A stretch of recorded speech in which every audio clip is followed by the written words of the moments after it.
This video is going to be a film study look at the 2024 debut of Ifeatu Melifonwu, the Lions safety that really emerged late in 2023. I recognize that non-Lions fans are not going to understand how important his return is. Of course, there's a number of guys who hopefully are going to be available in the next 3 to 4 weeks. A guy like CD3 pushed further out there, NFC title game possibility return. Aiden Hutchinson, of course, there's talk about him possibly being available if Detroit was blessed enough to get to the Super Bowl. But more realistic is the return of Alex Anzalone and Jalen Reeves-Maybin. If you look at the releases of David Long and Quan Alexander, who I'm sure they'd like to bring back to the practice squad, gives you a hint as to who the Lions coaching staff / front office expects to return. As this relates to Melifonwu, he played 51 snaps against the Bears in Week 16, had 4 tackles, 1 sack, 1 tackle for loss. He was used as a blitzer often. I'll show 2 instances of that here. Caleb Williams actually juked him one time. He did get a sack later in the game. He used as a boundary side safety often, whereby Brian Branch was the nickel to the field. So I just love how the coaching staff pivoted. I don't like that they had to do so with CD3 being out for so long because I thought he was playing tremendous. You feel free to let me know what you think of that thought in the comment section. But how they pivoted, sliding Amik Robertson out to outside corner, utilizing Brian Branch and Melifonwu almost interchangeably, very similar to late 2023. Look, he came on the last 6 or 7 weeks of the year. He finished with 3 sacks. I think it was 3.5 sacks, but I could be wrong. 8 passes defensed, 2 interceptions. Him and Branch used as blitzers. They were a huge part of what Aaron Glenn did on defense late in 2023. And look, they were so close to getting to the Super Bowl. And I've said this multiple times in film study videos and commentary stuff, that I think that the Lions were literally 4 plays, maybe 3 in the second half at San Francisco from winning that football game and getting to the Super Bowl. You get the rematch this week. Melifonwu is available. I think his return is bigger than just a former third-round pick who hasn't had a huge impact statistically over the course of his 3+ seasons. The Lions do own his contract rights for this season, and that's it because he was only a third-round pick. I think he's going to play. I think he's going to play a lot, and I think he can have an impact. I do suspect that perhaps he's got to get in a little bit better shape. He did play 50 snaps, but when I'm talking about getting in better shape, I mean finish plays. Some of the more athletic guys at quarterback are going to be difficult to handle, difficult to tackle. Here he is in the first quarter, being picked up by the running back Swift on an incomplete pass. First possession, in fact, out into the left flats to Keenan Allen against Brian Branch. This is the style of defense that Aaron Glenn wants to use, regardless of who's available. Same possession, 3rd and 8. He's going to blitz off the tight end side. And no, it doesn't work. He doesn't get from the standpoint of him getting a sack, but it does work, generate a free rusher. They're able to occupy the running back. Same exact stunt they're going to use later on when he gets his sack in the fourth quarter. Occupy the running back, allow him to slide off the edge, and he just can't cut this. All his help is in here. All his help is in here to the inside, so he's got to be to the outside here. Maybe not on that exact line that I just drew, but the point is he's got to be to the outside shoulder, force Caleb Williams, if he does miss the tackle, to go to the inside. Now, it works out in their favor. He actually jukes Zadarius Smith as well. Incomplete pass down the right sideline. They get a stop on the first possession. Despite so many guys, if you look at the front 7 for what was out there, it's truly remarkable that the Lions go into Chicago, in any place for that matter, and get a win, and will get 4 stops to open the game. They got 2 punts, 2 fumbles recovered in the opening 4 possessions. Really allows the offense to get out in front. I'll spot shadow Melifonwu pretty much at the beginning of each play. This is second possession, a wide receiver sweep. He does a nice job into the boundary, if you ask me, of being a rolled-up safety / outside linebacker. I love the alignment.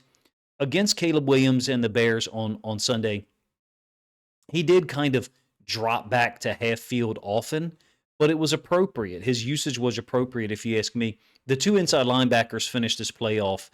Jack Campbell was just an animal, and I think it's Neiman 51. Melifonwu was there to disrupt this initially and be what I would call the force player to the boundary, with Branch being lined up to the field.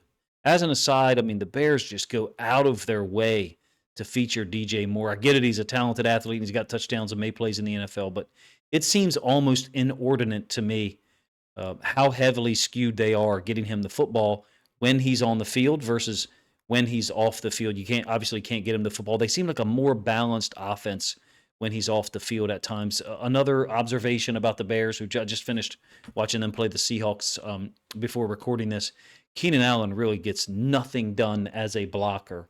Whether he's dealing with safeties, linebackers, you'll see him on an ISO block concept. Melifonwu is just too violent for him, and out in space, there's really nothing that he offers as a lead blocker out there to try to generate more yards for his teammates at all. Third possession, 2nd and 9. This is going to be the fumble by Odunze, but what I'm more interested in is how Branch and Melifonwu, they don't handle this motion at all. It's a 2nd and 9, like I said, on the third possession. One-man screen down here to Odunze, and Melifonwu is guarding the tight end that emanated from the bottom side of our screen, the left side of the defense, and not releasing it to Branch. No one went with the motion, essentially. So look at all the space there. They've subtracted one. The Bears have added one, the motion from Odunze. And then because of the coverage, Melifonwu has subtracted one. So to me, they're really down one man, if not two, in all of this space over here. There's 3 Bears jerseys that I just circled and only 2 Lions jerseys, 2 on 1, 3 on 2, however you want to call it. Perhaps because Melifonwu hasn't played a lot. Now, the fortunate thing for the Lions is that Ogude ends up forcing the fumble. That's him spot shadowed right there. And he'll actually get past the quarterback after almost tipping the ball. Multiple guys punching at the football, trying to get it out of there.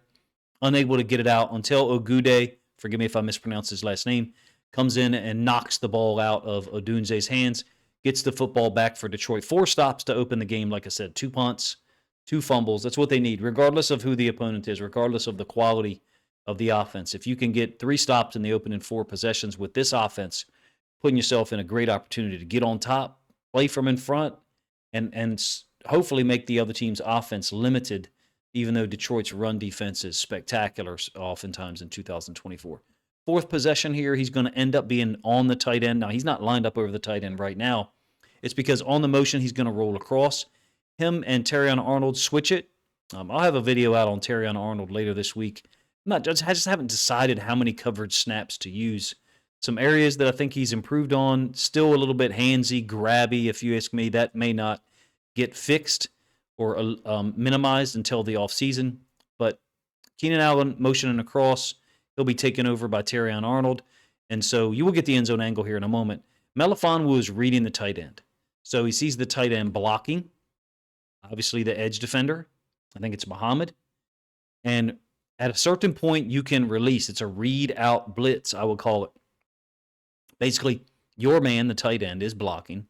So you don't have to cover him because he's not going out into a route.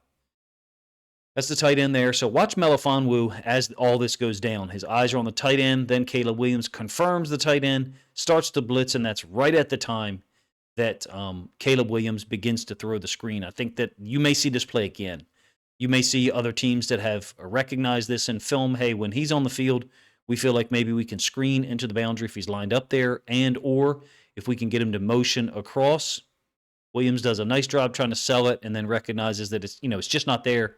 So he downs it. As an aside, O'Connor, 95, is just a guy who plays with a different motor. He kind of doesn't care if he gets pancake blocked on one play or beat really badly. He just comes back on the next snap. It reminds me of, forgive the analogy here, it reminds me of a perhaps journeyman boxer or MMA fighter who once every couple of years can pull off an upset because he just believes in himself and plays really hard. I really like the guy. I don't want to see him on the field often for this Detroit Lions team because they have so much talent that's missing.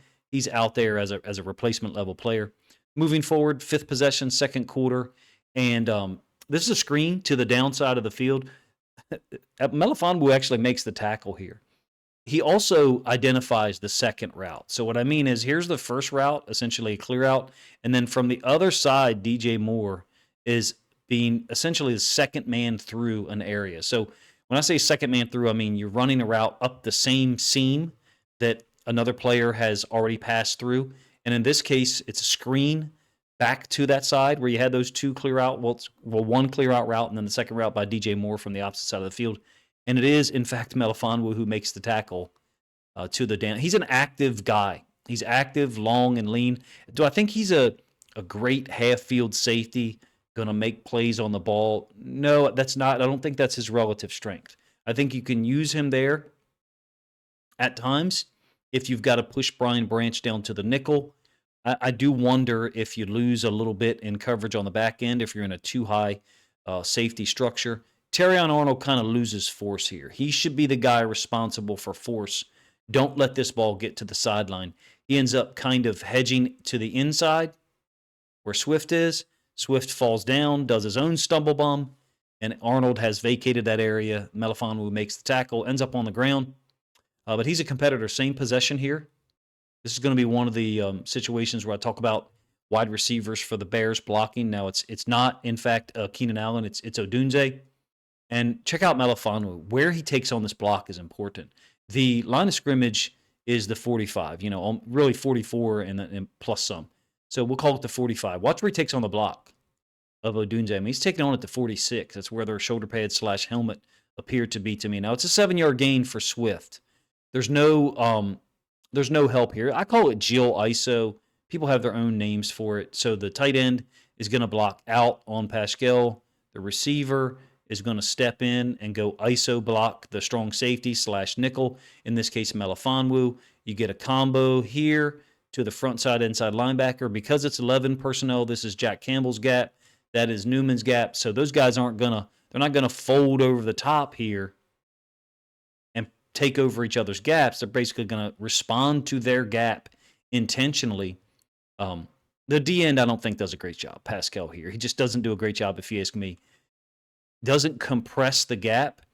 When you're responsible for an outside gap as a defensive end, yes, you need to be your body in that gap and whatever positioning is called for. For me, you also want to compress the interior gap when you have or should have an athletic / strength mismatch against a tight end. And in this case, I don't think Pascal does a great job there. We know he's returning from injury as well.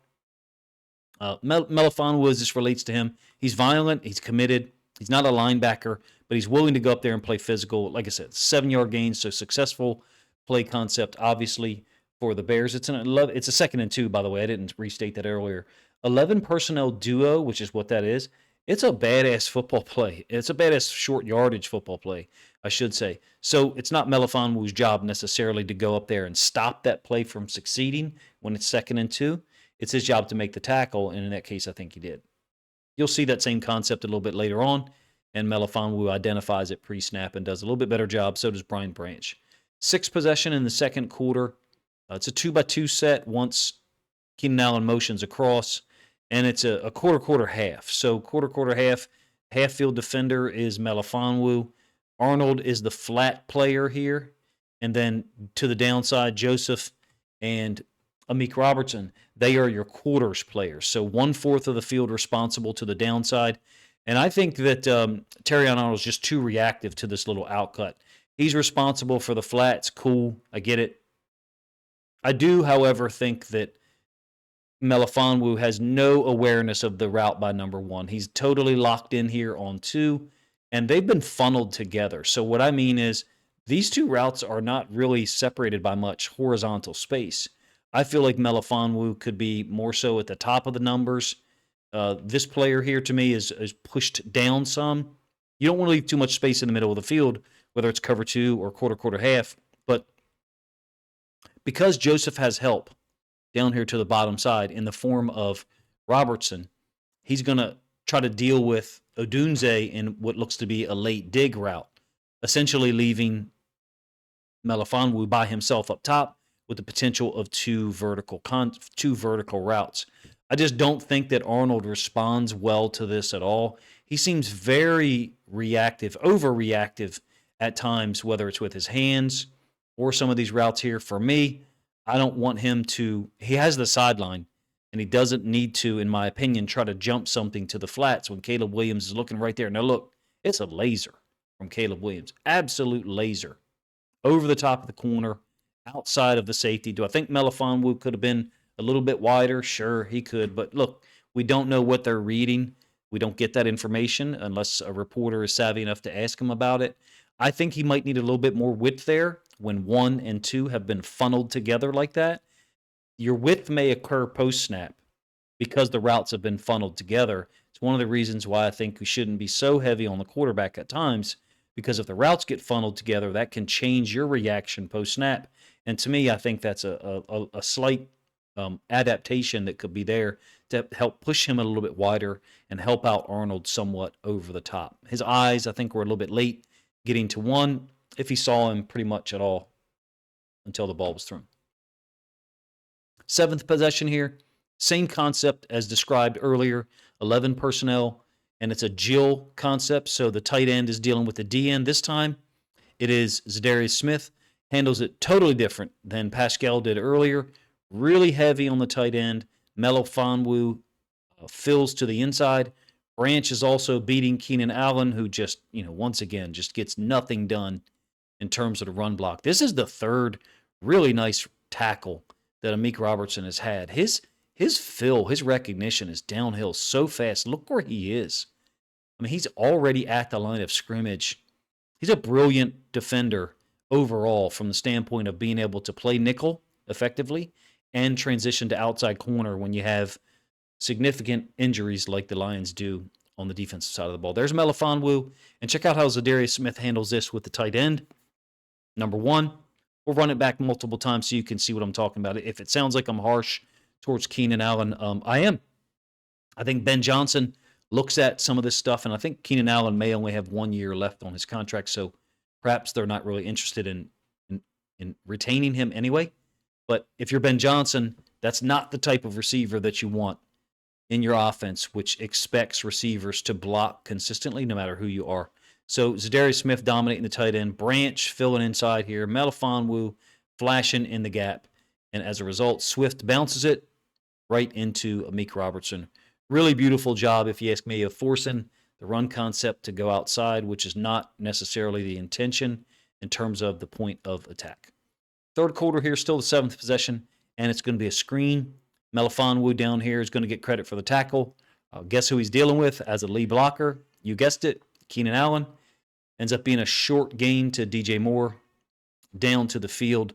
Really not much available for the Bears trying to just quick stuff out to the perimeter. It's what the Lions want, man. They play with proper leverage, meaning you've got an outside in force player, you've got an inside out inside linebacker, and then potentially a safety or a corner here or alley fitting safety to funnel all of that flow by the receiver / running back DJ Moore between the force defender and the inside out run guy.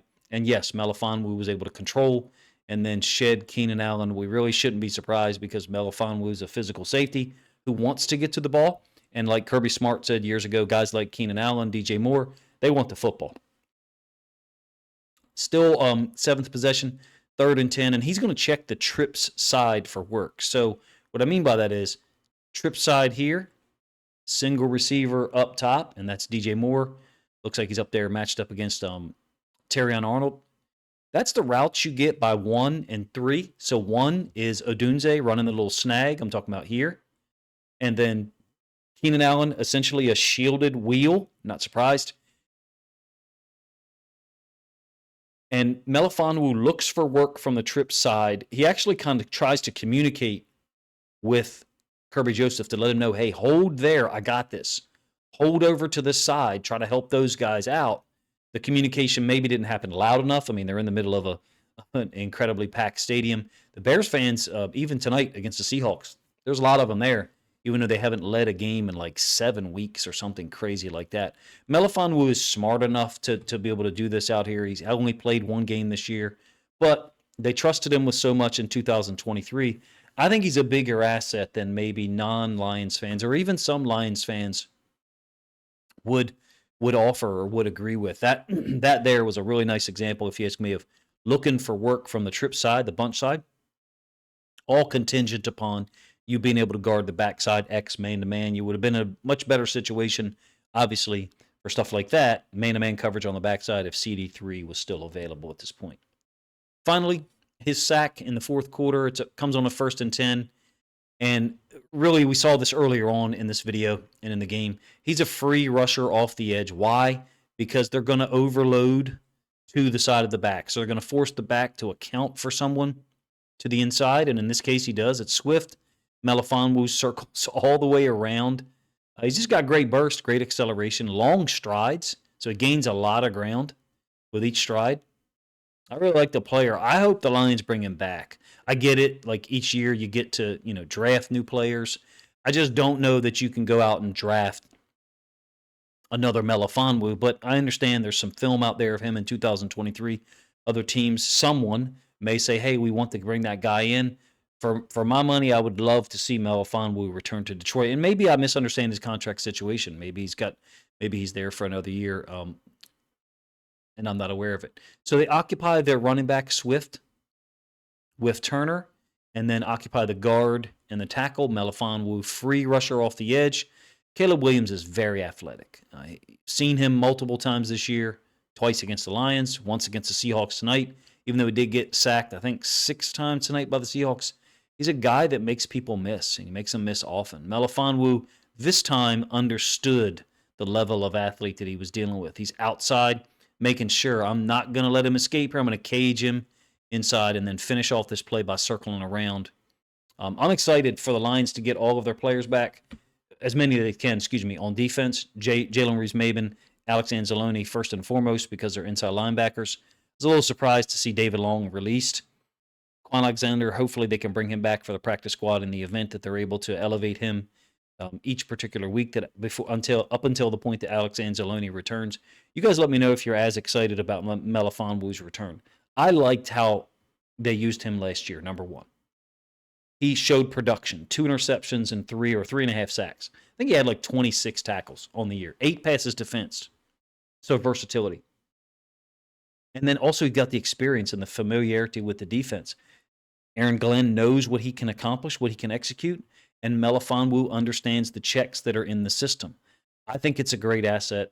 Is he a all-pro caliber player, a Pro Bowl type guy? Is he even considered a starter on another 10, 12, 15 teams in the league? Probably not.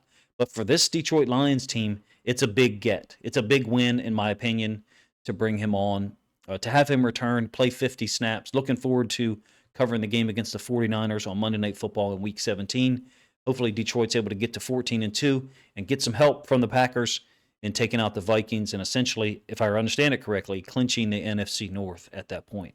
Appreciate you guys' time, man. If you enjoyed the video, please let me know in the comment section. If you're unaware, likes and comments really drive the engagement on the videos. And you guys as Lions fans are freaking awesome at commenting and liking videos and really helping push my content out there. So I want to thank you for that, first of all. And second of all, ask you to continue to do so.